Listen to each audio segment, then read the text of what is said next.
Too Many Games.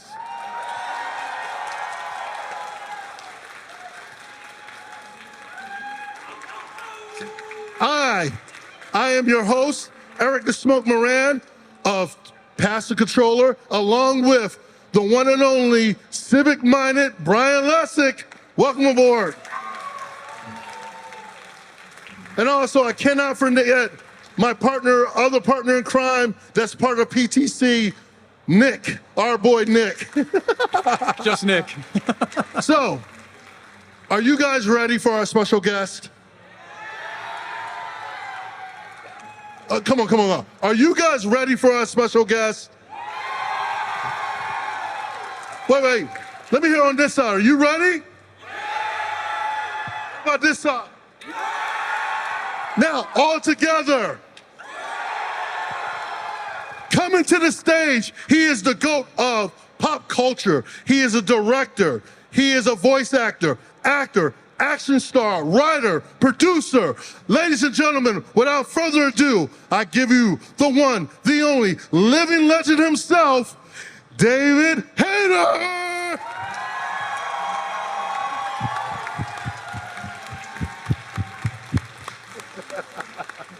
There he is. How you doing? I'm good. Good to see you again. Kept you waiting, huh? This may be the best crowd ever, and best dressed crowd ever. Snake!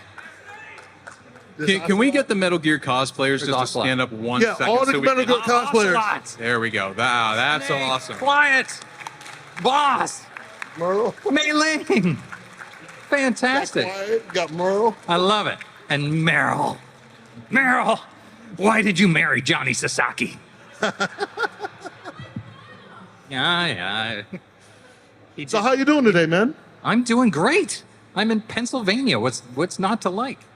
Well, I mean, are you having fun with Too Many Games? I'm having so much fun. I'm having a blast. Just amazing con. Super nice people.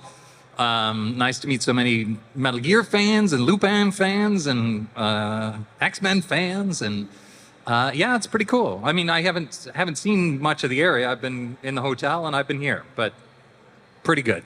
Okay, all right. So we're going to get ready to get started. Brian wants to kick off the questions, and Brian has a series of questions that we're going to be asking, and then later on we're going to ask some of the fans, have them come up, ask you some questions and all. So you ready for this? Oh, I am ready.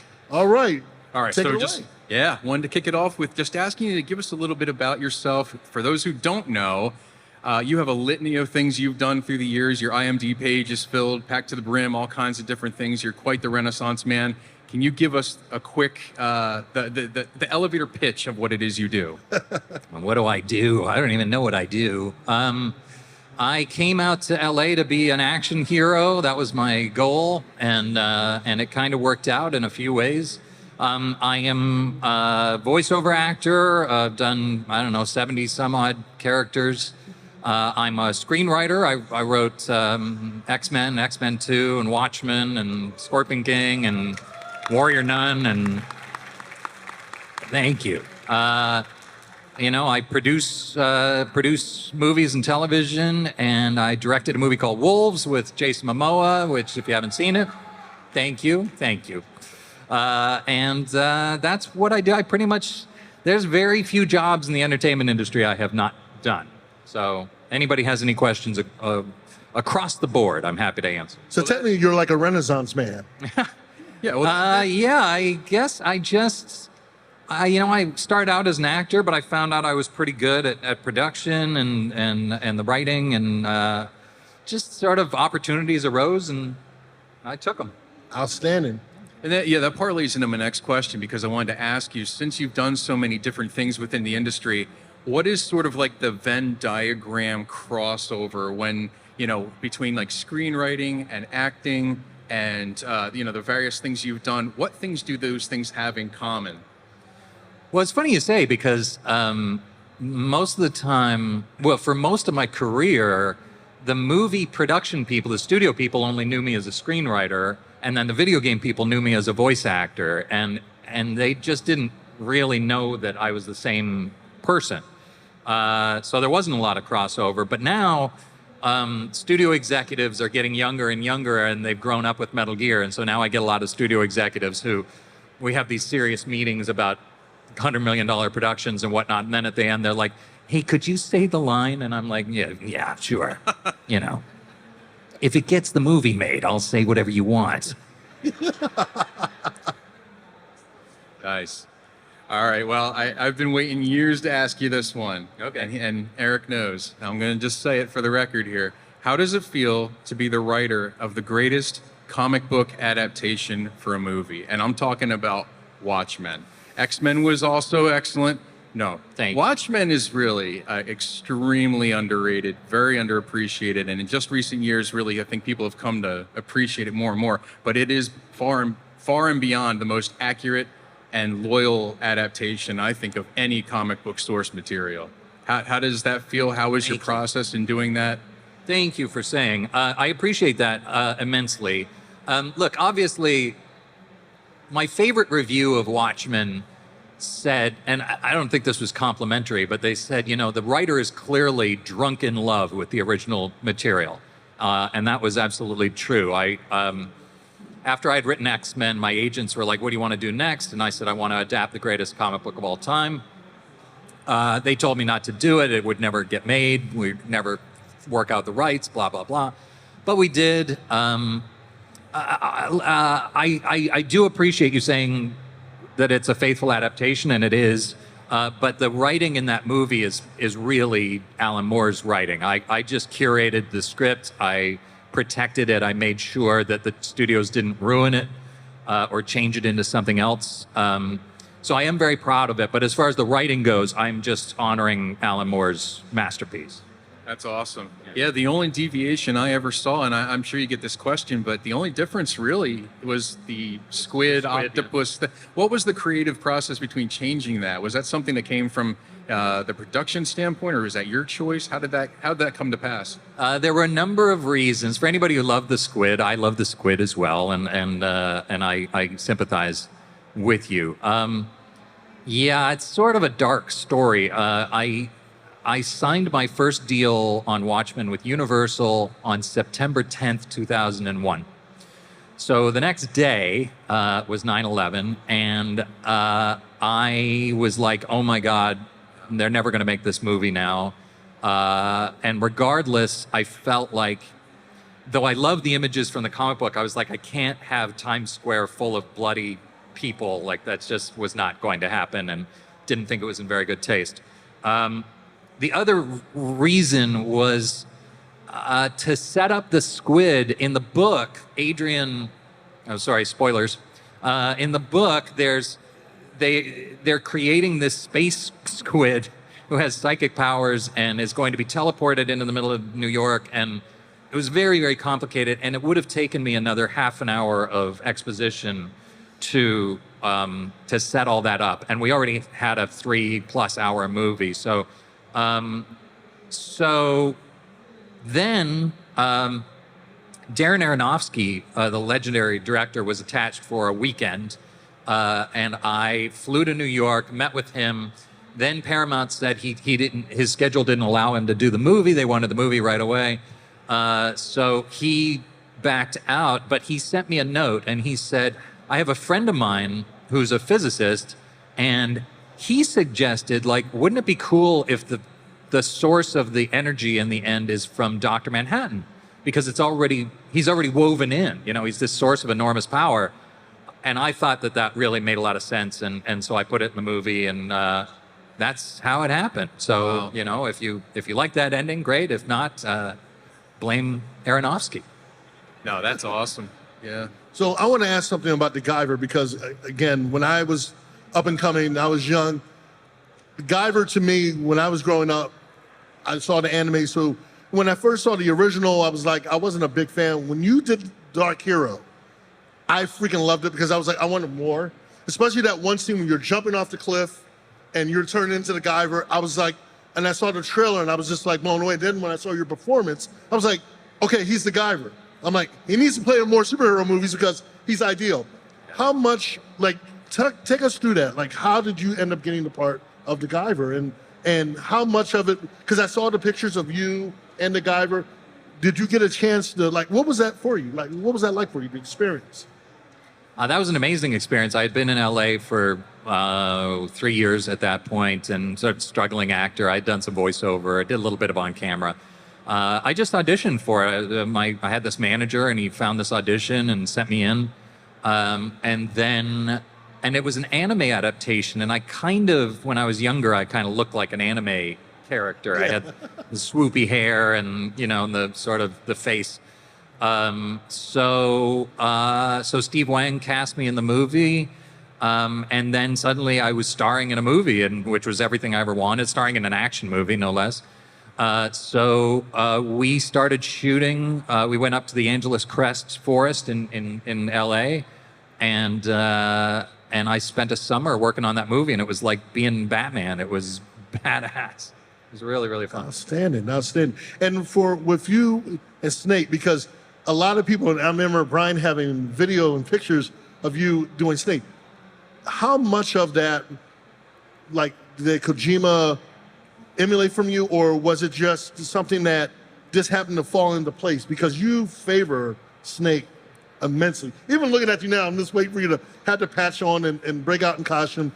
How much of that, because I know you talked about this yesterday, you only met Kojima like a couple times, but did it just happen to fall into place like that you just... Yeah, yeah, it's weird. A lot of times, a lot of voice actors look like the characters they play because, especially if it's a major role, you tend to get roles that you embody, that you're just... And when I was a younger man, I just got cast as heroes. I was Captain America, all these things. Everything I ever booked was just comic book type heroes. I guess because I'm not a terribly serious person, and a very handsome person. So what can you do? But he just happened to look like me, and Kojima happened to name him David, and Otacon is named Hal after David and Hal from 2001. So didn't have anything to do with me, but yeah, it's me and Snake. We're pretty simpatico.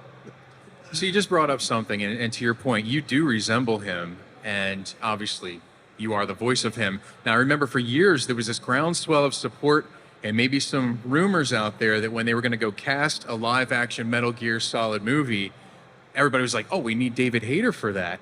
How did that ever come close to happening? Was there ever any serious talk about that? And why did it not happen? Can we still get that to happen? There's time. We have time. I doubt it. No, it never came close to happen. I wrote X-Men and X-Men 2 for Tom Rothman, who was the president of Fox at the time, and who is now, I think he's the CEO of Sony or the president of Sony. So he would be in charge of the movie, and the odds of him putting me as the lead in his $250 million movie are very, very slim. So I would love to play Snake, but and I do, I've got fans worldwide, but, it's nothing compared to Oscar Isaac or anybody they're considering to play. They want a giant movie star to do it. So I would love to do it, but I wouldn't hold my breath. Well, maybe they might have you come in as Big Boss. That would be, That's possible. I would think it more likely they would have me do a cameo as some dumbass soldier or something, and probably wearing a balaclava and freeze, like that sort of Johnny thing. Sasaki. No, I could be Johnny Sasaki. Right? There'd be an irony. So going back to what you were saying about some of your screenwriting things you've done too. I mean, when you look at the current climate of things right now in Hollywood and the massive resurgence of comic book based movies, do you now take a sense of importance of looking back what you've done, saying, oh my gosh, back when the only movie in the current resurgence of comic book movies was basically like Blade, and then it was the X-Men movies, and then you're talking about Watchmen. You really jumped in the deep end there very early on. What is your current I also feeling? spent a year working on Iron Man. I didn't get credit, but I was there from the beginning, and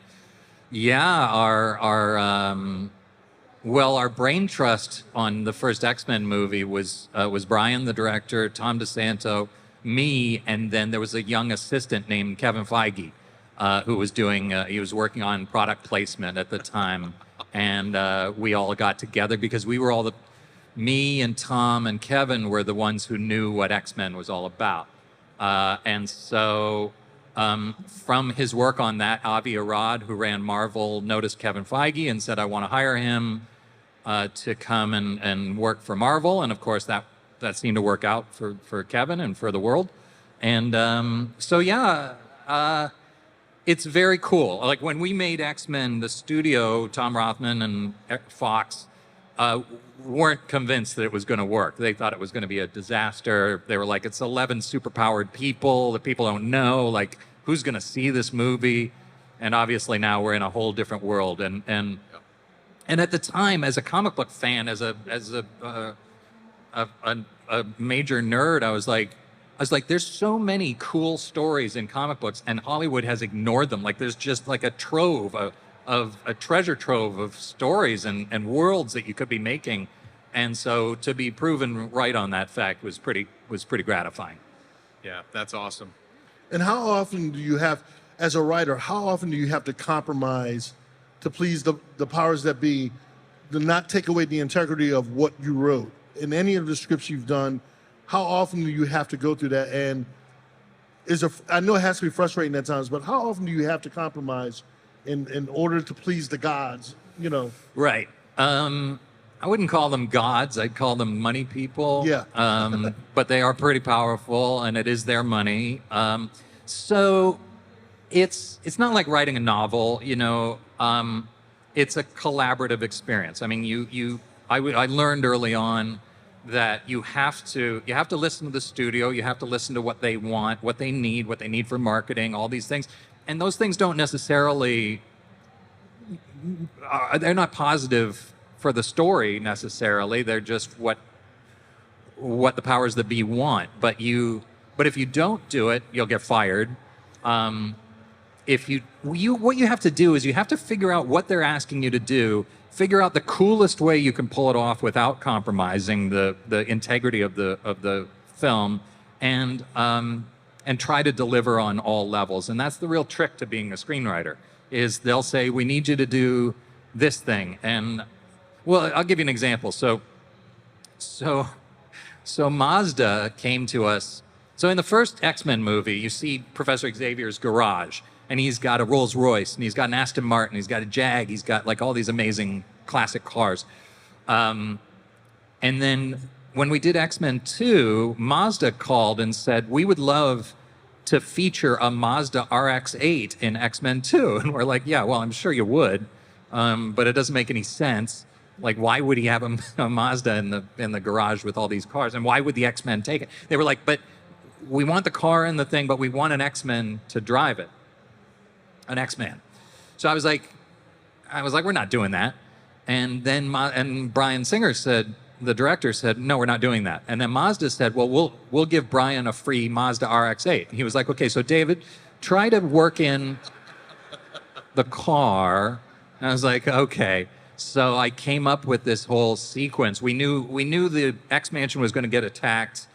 We knew Wolverine was going to be the only person there. He's the world's most dangerous babysitter, and they were going to escape together. So I said, look, let's have them take the Mazda out. Then you got Hugh Jackman as Wolverine driving your car. And that's how that happened. Nice. And hopefully when you watch the movie, it doesn't really occur to you how stupid that is. Now, if you know, with everything going on right now, with the writer's strike and all, but if there was an opportunity where if a smart movie company would come to you, would you ever consider, if not being in front of the camera for a Metal Gear movie, would you ever just consider writing for a Metal Gear movie? Because I think it would be ideal, because you know the character, you know how the story goes. How would you feel about that? Yeah, well, we talked about it once. I met with Sony, Avi Arad, and Mike DeLuca back in 2006, and I pitched the Metal Gear movie. People think I wrote a script. I did not, but I did write a whole pitch. Took it in, pitched it to the guys. They really liked it, but then they had a internal dispute, and the whole thing fell apart. So yeah, I think I would be the ideal screenwriter for it. I do know it as well or better than anybody. And yeah, I'd love to do it. So, you know, Sony, if you want me to take a pass, just give me a call. Nice. All right. So the big question here, and you might break a lot of hearts with the wrong answer here, but I'm going to ask it anyway. Are you a gamer? I am a gamer. Nice. I have been a gamer since Pong. So yeah, I have been gaming since there have been games. I play all the time. I'm in the middle of Star Wars Jedi Survivor right now, which is amazing. I'm looking forward to the Metal Gear re-releases. I'll play all those again. And yeah, no, I'm a huge gamer. Nice.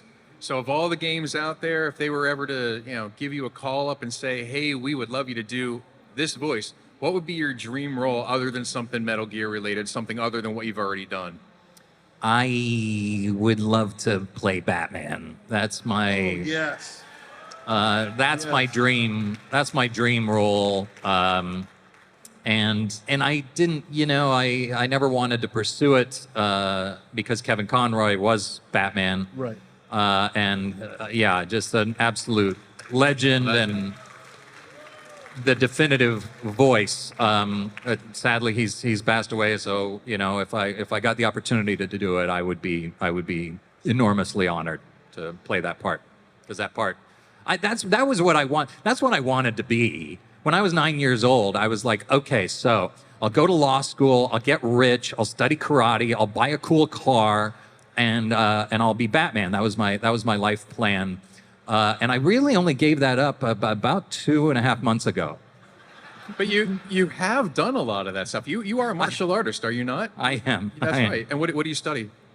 I mostly Okinawan karate, but I also did. I studied ninjutsu. There was a ninjutsu studio in Studio City, Aikido, a few other things, mostly karate. I was the karate kid. I mean, I was literally the karate kid. That was about my life. That's great. What other hobbies do you have, unrelated to video games and karate? Video games and punching people. Is there anything else, really, though? I mean, Nothing satisfies as well as those two things. But other hobbies, I play the guitar for fun. Not terribly well, but I love it, and I own a bunch of guitars. What else do I do? I don't know. It feels like I should do more than that. I scuba dive. I love traveling the world and going to crazy exotic places. I like going to the spa and drinking wine and enjoying myself. I like Michelin star restaurants. Okay. So I don't know if these are hobbies, but it's a good way to live your life. Well, one of the things you mentioned yesterday, we talked about it. You spent time living in Japan. What was that experience like? And what would you tell anyone that was thinking about going to Japan? Where would you recommend them to go? Yeah, so when I was 16, I had moved around all my life. So every year to 6 months of my life, we were in a new house, new city. Just my dad worked for a big company. We got transferred around a lot. When I was 16, I was living in Canada. And it's the only place we'd lived for like 3 years. And I had a girlfriend and all these friends, and I finally had a friend base. And then my dad said, we're moving to Japan. I was like, well, have a good time. Enjoy that. I'm not going. And then they were like, no, you have to go because you're a child. And I'm like, what? And so I was really devastated. I was going to be leaving all my home and my friends and everything. And then a very good friend of mine, one of my best friends in the world, said, I would love the opportunity to go to Japan and experience that world. And that made me feel a little better. And so I went, and it took a long time for me to learn enough Japanese to get by. But once I embraced the culture, it was so great. I mean, I can't even tell you how that experience changed my life. I mean, it's a lot of the reason why I'm here and able to do these things, and because I learned to be independent. I started going to like dance clubs and bars when I was 17 years old, and I started dancing with the girlfriends of Yakuza and getting in trouble, and so it was just a life-changing experience. So I would say to anybody going, just embrace the culture, let just experience what Japan is, because it's another world. It's amazing. The people are so nice. It's so safe. The food's amazing. So yeah, just open your heart to it, and it will treat you right. Awesome. Yeah, no, that's great. I know most humans, we hate the sound of our own voice when we hear it recorded back, we played back rather. And as artists, I know we're very self-critical by nature. Whenever you're playing a video game and you voiced it, what is your reaction to hearing yourself? Is it kind of like, oh, that's awesome, or is it kind of like, ooh, I don't know. Yeah, it's a combo. I learned to appreciate the sound of my voice. Well, I developed my voice. This isn't my voice. I mean, my voice was like up here, and I used to speak with a Canadian accent, so I'd be like, hey, let's go after Metal Gear, eh? I think he's over on the couch. So when I started doing voiceover, every time I'd speak, people would be like, David, are you from Toronto? And I'd be like, yeah, can you tell? And so I deepened the voice, I changed my accent, and now this is how I sound. This is my movie talking voice.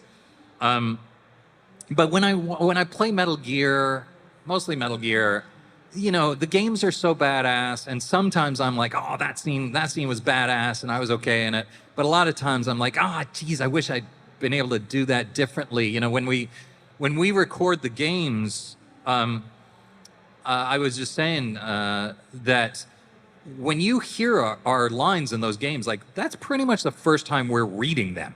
Like, we don't get them in advance. So we just see the line, say the line, maybe do it again, maybe do it a third time. So you really don't have a lot of time to perfect it. So it's kind of hit and miss for me. I mean, sometimes I'm embarrassed, and I'm like, that sucked. That could have been better. But still, it's still pretty cool to play a game that you star in. It's awesome.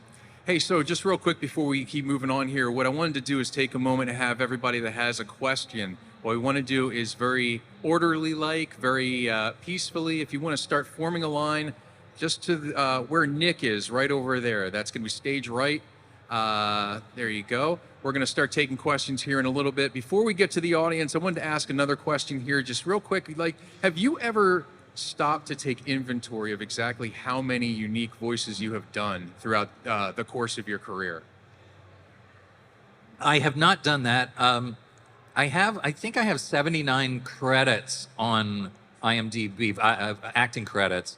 Wow. But a lot of those are Snake or Snake Digital Handbook or whatever, maybe probably 10, 12 are Snake voices. And then the rest, I have no idea. I mean, but there's been a lot. It's been many, like 30 years of voice acting. So a lot of different voices. Who are some of your other favorite voice actors? Who do you draw inspiration from? Who do you think is like, God.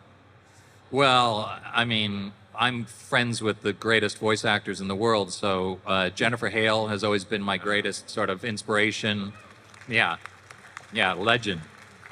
She helped me figure out this career, helped me get the job of Snake, helped me get the job of Star Wars: The Old Republic. And so Jennifer is my absolute favorite. But, I'm friends with Kari Payton and Greta Lyle and Tara Strong, and we got Cam Clark and Quentin Flynn and freaking Charles Martinet. I just met Peter Cullen. I got to be friends with Kevin Conroy. I mean, Steve Blum. Steve Blum and I used to do anime together back in the day. I'm lucky enough to know far greater voice actors than myself. Wow, that's great. No, that's awesome. Thank you.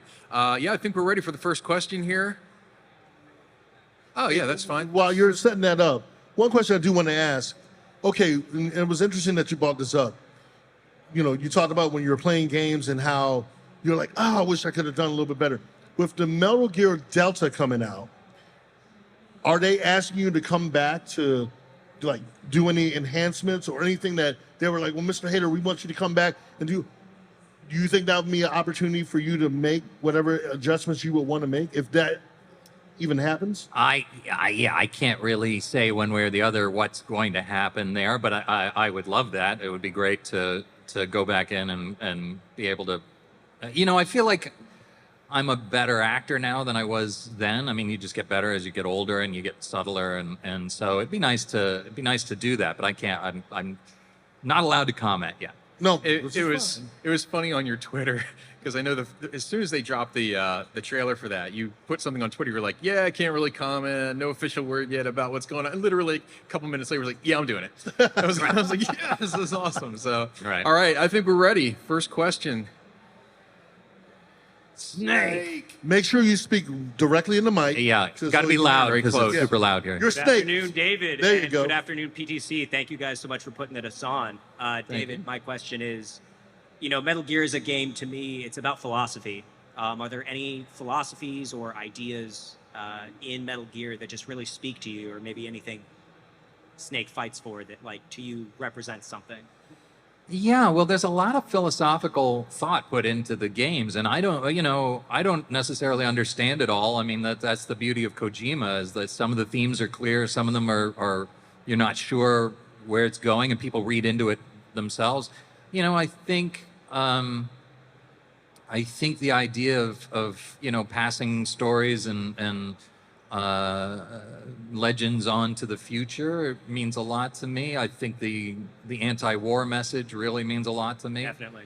The fact that when I was a kid, we thought we were going to be killed in a nuclear explosion, that we'd have half an hour before that happened, and we lived in constant fear of it. And that's kind of gone away, except the nuclear weapons are all still out there aimed at our heads. So, I think it's good that Kojima is reminding everybody that we still need to deal with these things. So, and just, the difficulties of being, yes, thank you. The difficulties of being a soldier and, giving humanity to soldiers. I mean, I meet so many people in the military, many of whom joined because of me. So please don't do that, because I don't want anybody to get hurt on my behalf. So yeah, I think just humanizing soldiers and the situations they go through. I mean, there's so much to the games that I love, but those are the first that come to mind. As an 8-year Army veteran, your performance definitely speaks to me on that. So thank you very much. Thank you, my friend. Thank you. I'm glad you're Great all right. question. Excellent question. Thank you. Yeah, I was gonna say, can you move it the mic some so they don't have to crouch down? Yeah. No, up. Can't say lower it down and then tell me to go up. Yeah, lower it up, Nick. There you Lower it go. up. That makes sense. And I'm sorry, is it possible to put it in the center, wanna do this? just so that I'm not answering questions all this way? That's Oh, I see. Yeah, there you go. There we that's go. perfect. That's good. That's good, and then everybody will be able to see me. Okay. You don't want to miss that. Thank you. There we go. Next question. Shepard. Wanted to preface this. I love the respect for Kevin Conroy. That's our Batman. Of course. That is my favorite voice actor. I'm sorry, I love Metal Gear. But I actually have a Watchmen question. Yeah, sure. So the comedian sees the squid, and that's what starts the events of Watchmen. I've never understood how, in the movie, being changed to Dr. Manhattan, how he finds out about the island. And He doesn't find out about the island, and I hate to correct your Watchmen analysis here, but in the book, he finds the list of people that are intentionally given cancer.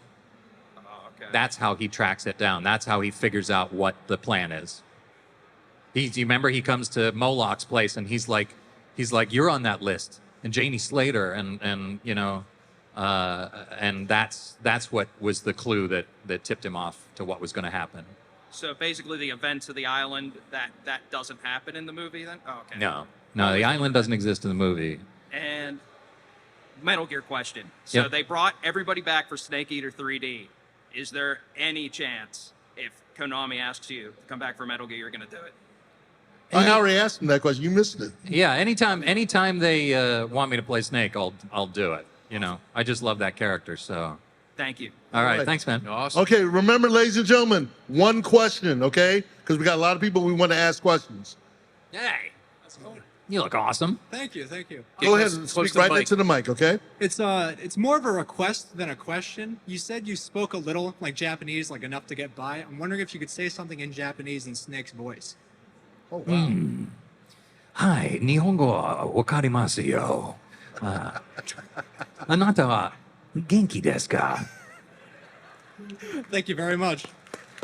Anata wa pretty good this. We're all clapping, but I think he just told us off. Hello, Mr. David. Hello. I just want to say that I love your work. I love your performance. Because of your role as Snake, it made me the man, the hombre nuevo that I am today. So please, thank you for your work. And Thank you, my friend. hopefully I get to see more of you in the games.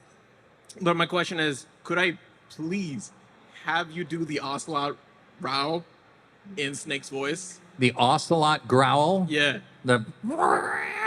Yeah. Growl. Yeah. I'm a giant kitty cat. You heard it first here. Thank you so much. Yeah, All right. that's a first. That was an exclusive. All right, come on down. Make sure you speak directly into the mic like I am right now so David can hear you, okay? Indeed. Right into the mic. Okay. All right. Have you, just out of curiosity, have you ever seen the fan comic / animation Last Day in Outer Heaven? And what are your thoughts on it if you have? I haven't. I see a lot of the fan things, but I've missed that one. You need to look it up on YouTube. It's great. It's I will do that. basically Venom's last moments and Big Boss saying farewell to him after Snake beats him. Okay. Yeah. Well. Yeah. Sorry. First, I'm hearing about it, but I will definitely look it up. All right. Thank you. Great question. Come on down. All right. You're the next contestant on Shadow Moses. Talk to Snake. Hello. Hello. How are you? I'm doing well. How about you? You got to Good, speak into the mic, okay? right up to the- My bad. I didn't know how close I should. Nah, No, that's that's very fine. close. Yeah. Yeah. All right. As everyone else here, big, massive fan. Love your work very Thank you. much. My question is, of all of your performances for each of the Metal Gear games, there are obviously more emotional moments in the game. So I would say, what is like your favorite, or like a list of some of your favorite, like most emotionally impacting Most moments? heart-wrenching moments. Yeah, that you've performed. Well, there's Sniper Wolf's death scene, which I just love. I think that was a huge milestone in game storytelling. The final sequence with the boss and Snake Eater is just tragic. And then there's a moment in Peace Walker where he's talking to the boss's AI, and he's like, "Why, boss? Why?" Like this, and he's just trying to get answers, and he just can't. I always think the secret to Snake, it's like, yeah, he's a tough guy. Yeah, he can handle, he can kill people or whatever. But I think what people really attach to is the fact that he genuinely can't help himself from helping people. And he genuinely loves his friends. And he's really a big softie on the inside. So the emotion, I think, is really the key to what makes him a complex character. And those are some of my favorites. Absolutely. Thank you so much. Thank you. Love your mustache, by That the was a way. great question. I want to just bounce off of what he just said here, because since we're in the circle of trust here and we're all sharing, by a show of hands, was there ever a moment in Metal Gear that made any of you cry, like legitimately? Okay, yeah, I'm going to tell you the one that gets me, and it's maybe a little different from everybody else, because people talk about the radiation tunnel, they talk about the big boss moment, they talk about so many different moments. The one that gets me always is at the end of number 4, the salute at the graveyard. It hits me like that. Really, it's so heavy. That's the cyclical point of where the story comes full circle. And for me, it gets me every single time, every single playthrough. Yeah, agreed. It's a beautiful scene. I mean, Kojima creates these amazing visionary games, and there's always something to break your heart, and that's part of the experience. Have you cried, David? I'm not much of a crier. I don't think I've cried in the video game. Snake doesn't cry. Yeah. Well, sometimes, but yeah. All right. Hello. Liquid. Solid. In the box. You got it all. The box is his own character. I have a question for you. Shoot. I was wondering what Don't parts. think. Shoot. What parts of your mouth? What parts of your throat? What do you use to make the snake voice? Make the snake voice. Yeah. How do you do it? I use the back of my throat. Before I do it, I do a lot of humming. I warm up my voice, warm up the lips and the whole thing. And then I talk in this voice, and then I swallow it back and back and back until it starts to break up. Your speaking voice has a lot of snake in it. It does now. When I was younger, it didn't, but the older I get, the snakier I become. So, also, I think that I've been doing it so long that it's become a part of the way I express myself. So, so that's how I do it. I just basically swallow it back, cut off the air a little bit until it's nice and raspy. Does that burn you out after a few sessions? Are you pretty good at it now? No, I can do that well, I do it here all day. I'll do it for 8 hours today. So, no, it's sort of like it's like a singing technique, where I figured out, like if you listen to Tom Waits, God's away, God's away, God's away on business. He has to sing like that all the time, and you figure out a way to do it without putting strain on your voice. Now, I do the voice of King Shark for the Flash TV show, or I did, and that voice, yeah, thank you. Yeah. And that voice is like, "Where's the Flash?" And that one, if I do it for 20 minutes, it'll tear my voice. So, wow. So fortunately, he doesn't talk much. Thank you. Snake, you You're got a welcome. question? What about the box? The box has a question? No, it's just a box. By the way, again, I want to give you guys a big shout out because you guys did an amazing job as Liquid and Snake. You did. So really, great job, guys. Thank you so much. Yeah. All right, come on up. Who's next? All right, don't be bashful. Ask your question right on the mic. Hiya, David. I just wanted to say, love your work. Thank you. Thanks for all you do. Thank you. I want to ask, what is your personal favorite snake design? For me, I go with 3. That's a good question. I don't think, I guess if I had a favorite, it'd be Metal Gear Solid, the blue outfit that we just saw. Yes, that one there. Just because that's the one I started with, and that's always been iconic to me. But I love the, Naked Snake design. I love all the different designs. I mean, part of the fun of being a nerd is seeing your characters in different outfits. Yeah. I'm a grown man, but I own every Batman skin in the Arkham games. I mean, I spent a fortune getting every single costume, and same with Spider-Man. I just, so the fact that I've got a character who dresses up in all these different things I think is super cool. Yeah. But I would go with the blue. What's your favorite? You said Snake Eater. Yeah, because he has the best facial hair. Best facial hair. That's Yeah. fair. That's fair. Wasn't much facial hair in Metal Gear Solid. He didn't even have a face. Yeah. All right, So, great question. Thank you. Thanks so And, much. and I'm going to ask this question to you, David. Would you ever come to any event or con dressed as Solid Snake? No. You know how epic that would have been? No, though? look, yeah, well, maybe so, but no, younger me would have loved to have done it. But you have to understand, my primary job is pitching stories to studios and asking them to give me $100 million to go make a show. So I can't really go dressing up like a video game character. It wouldn't feel it's responsible to my other career. So yes, I would love to do it, but also, I'd really want like a full movie level. If somebody built me like Snake armor and the whole thing, I might do it. But I hear a challenge. No. I think the gauntlet has been laid down. I already know people that are like. I would enjoy doing that, but I probably still would not do it. I apologize. All right, come on down. All right, I love your hat. I was feeling Oh, I that whole didn't notice you had a Jamiroquai hat. thing right yeah, there. it falls off a lot. That's right. Love that. My question is, earlier you mentioned... You got to speak into the mic a little bit more. Sorry. Earlier you mentioned that your dream voice acting job would be Batman. Yeah. If you had the chance to direct or write for any franchise like that exists that you haven't done yet, which one would you love to do? For any franchise, well, I'd love to work on Daredevil. Yeah, I pitched a Daredevil show before they did the first one. Begged Fox to let me do it, but they wouldn't.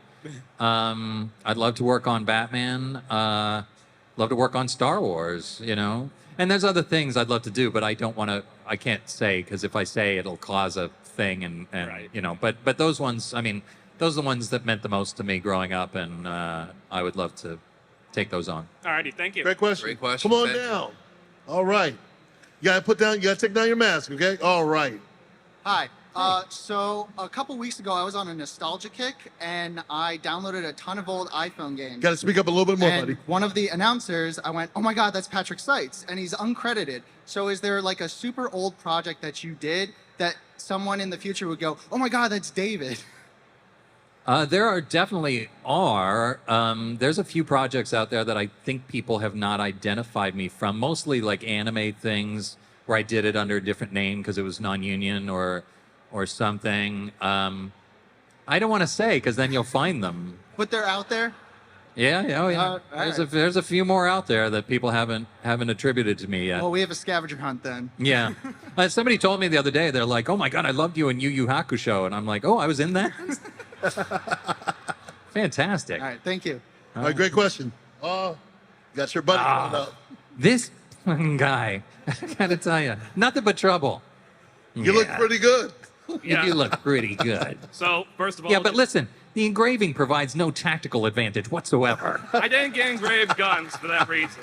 Yeah. All right, first of all, just wanted to say, you're pretty good. Pretty good. Then my question for you is, obviously, like Snake's voice has evolved, it's changed, it's gotten a lot deeper, it's gotten a lot more. Speak up a little bit more, buddy. It's gotten a lot more deeper, it's gotten a lot more grovelly over the years. Yeah. Was that your decision? Was that your doing, or was that more of a like director decision, like telling you to lower the voice and do it? No, it's wherever Snake is at in his life when I make the game. So like when we did Snake Eater, when we did Metal Gear Solid, Snake was he's sort of beat down. He was already a legend. He didn't want to come back, and so he had this sort of downcast feel to him. In Snake Eater, it's the beginning of Big Boss's career. He's on fire. He hasn't yet had his eyeball shot out or his arm broken or been betrayed by his mentor. So it's a little more like it's more the energy of stepping into battle. So and then when I did Peace Walker, that's older Big Boss. And that is deeper, and it is more gravelly. And then, of course, Old Snake is like Solid Snake, but he's falling apart. So it's really just where I think the character is in the beginning of each game that dictates the level of gravel and quality of the voice. All right, so was that your doing or the voice director? It's my doing. I just make the decision. But the voice director, Chris, we've been working together so long. Chris Zimmerman will tell me. Be like, could you do the next line? Do the line again, but like 10% more snaky, and I'd be like, of course, that sort of thing. All right, thank you so much. Thank you. Good question. Hey, guys, I think we have about 10 minutes left. So at this point, I think we're going to take maybe 3 questions. I apologize. That's all we guys. have time for, and we're going to wrap things up. So if you're in So line, Nick- we're going to take 2 more after who's currently up there. Yeah, we're After going to take Meryl. only 2 more questions. So All right. everyone that was in line, thank you. Thank you. I'm sorry, guys. But come to my table, and I'll answer whatever questions you want. All right, go ahead. Meryl. I actually have a Lupin question. How did you end up becoming Lupin for Castle of Cagliostro? How did you ever meet with Miyazaki at all, or were you as distant as with Kojima and Metal Gear? More distant. Distant. No, I never met Miyazaki. I was working at this studio called Magnitude 8, and Kevin Seymour, who worked under like 50 different names, but his real name was Kevin Seymour, and he was one of the first people to start doing anime dubs, bringing Japanese anime to English-speaking audiences. And so me and Steve Blum and Bryan Cranston, we used to get paid $50 an hour to do anime voices. And I had done a few with them, and then Kevin called me up and said, "Look, we're doing this movie. It's pretty cool, and would you be interested in playing the lead?" And I'm like, "Yeah. Sounds good." So I went in, and I had no idea. I didn't know it was. So it turned out to be Lupin Castle of Cagliostro, Hayao Miyazaki's debut film, and I didn't know that until like 10 years later. So that was an enormous honor, but I never got to meet Miyazaki, unfortunately. Thank you. Oh, right. Thank you. Thank you. Come on Great down. question. Here we go. Here he comes. I can't miss you. Okay, yes. I thought it'd be funny to ask. What's your favorite Kiefer Sutherland performance? My favorite Kiefer Sutherland performance. Do you know the games Metal Gear? No, that's not one of them. My favorite is probably Lost Boys. I was 17 when Lost Boys came out, and I was just blown away by that movie. I am a massive Kiefer Sutherland fan, so anybody who thinks there's beef there is not. Yeah, I loved. I guess I say Lost Boys. I mean, he's always amazing. He's amazing in Stand By Me. He's amazing. I mean, he's just an amazing actor. His only problem is he's not Solid Snake. Did you ever meet him? I did. Okay. And so I met Kiefer Sutherland. I was at a Comic-Con in Dallas, and so I went up to him, and he was at the bar with Leah Thompson and somebody else, and I introduced myself, and I said, "Hey, I'm David Hayter. I'm the voice you probably hear about this on the internet, and I'm the voice you replaced on Metal Gear." And he was like, "Oh, is that a video game or something?" And I was like, "Yeah." And then my assistant from the con was sitting across the bar, and she texted me, and I looked at my text, and it said, "Fight him." And I was like, "I'm not gonna do that, It's like, he's one of my heroes, and it's only this big." So I was like, "No, I'm not gonna fight him." But we sat up drinking all night, and the next morning I was like, "I think it would have been easier to fight him than to drink with him." So we had a great, meeting, and I'm an enormous fan, and he's a great actor, good man. All right. Awesome. Thank you. Good job, man. All right. All right. Final person, come on now. Hey. All right. Are you Kiryu? Yes, the new one. Yeah. And that's cool. Nice. I don't know if I'm supposed to say, but I've done scenes with that character. That's what I was gonna ask. Yeah. So how did you get into Yakuza 7? Like, did they call you? Yakuza, Like a Dragon. The director, Keith Aram, we were talking, I don't know, we were talking about something else. And we were talking about a screenwriting project of his. And then in the middle of it, he just said, "You know what? We've got this character, and he's like, in the 80s versions of the games, he's like this legendary badass. And now he's this bartender, and he works in this bar, and he's sort of in the background, but he's like this looming character.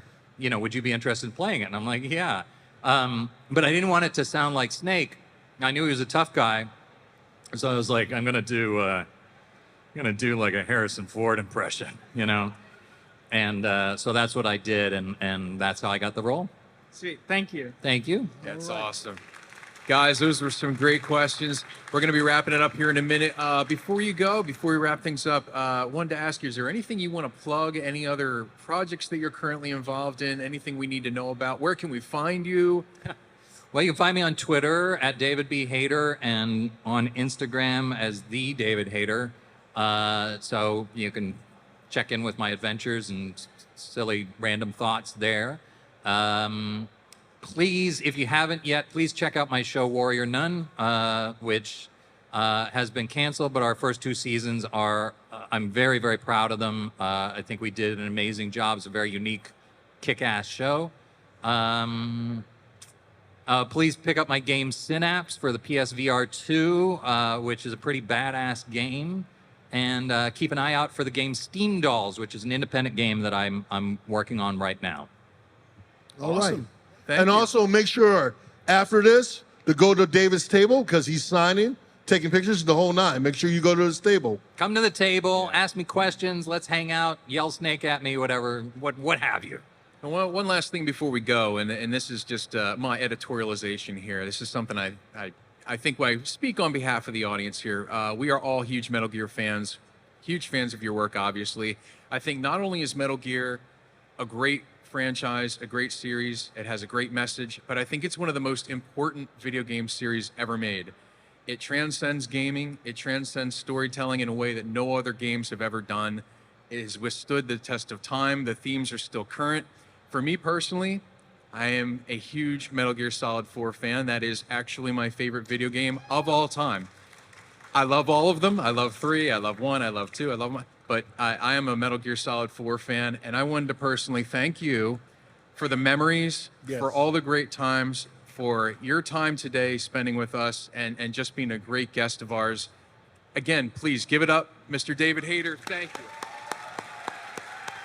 Thank you, guys.